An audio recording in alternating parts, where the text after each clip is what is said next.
ওই তো ভাই গাড়ির থেকে নামছে। ভাই কিছু টাকা দিয়ে সাহায্য কর, আমার মেয়েটা খুব অসুস্থ। আমার কাছে কোনো টাকা পয়সা নেই, যা তো, যখনই দেখবে তখনই টাকা পয়সা চাইবে।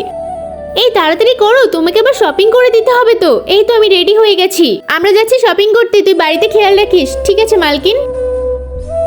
সামনের দিকে দেখো, তোমার বোন আবার এই সময় কেন আসছে? কিছু একটা করে ওদেরকে ভাগাও। হ্যাঁ তাই তো দেখছি। দেখো আমি কিচ্ছু জানি না, ও যদি দাঁড় করায় দাঁড়াবে না, সোজা গাড়িতে উঠে পড়বে। আরে ভাই ভাবি, তোরা কোথায় যাচ্ছিস? আমরা যাচ্ছি শপিং করতে। এই এত কথা না বলে গাড়িতে ওঠো তো। ভাবি আমিও তোমাদের সাথে যেতাম, আমার ছেলের জন্য দুটো জুতো কিনবো।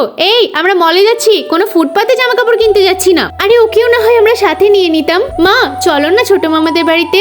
চল ছোট মামাদের বাড়ি থেকেই ঘুরে আসি। বাবা ওই দেখো বুবু এসেছে। হ্যাঁ তাই তো দেখছি। ভাই আমাকে ক্ষমা করে দিস। কেন? ও তো এখন বদলে গেছে তাই না? হ্যাঁ রে ভাই, আমি বুঝতে পারিনি ও বড়লোক হলে এভাবে বদলে যাবে। ও আমাকে বাড়িতেই ঢুকতে দিল না। ওরা তো আমাদেরকেও দেখতে পারে না। এই নে তুই আমার টুপিটা পর, তোমার টুপি আমি পরবো। তাহলে তুমি আমার জুতো দুটো পরো, তুমি তো খালি পায়ে আছো, আমার এই জুতোগুলো তোমার পায়ে হয়ে যাবে। ভাই তুই আর অভিমান করে থাকিস না, বাবা সবকিছু ভুলে যাও না।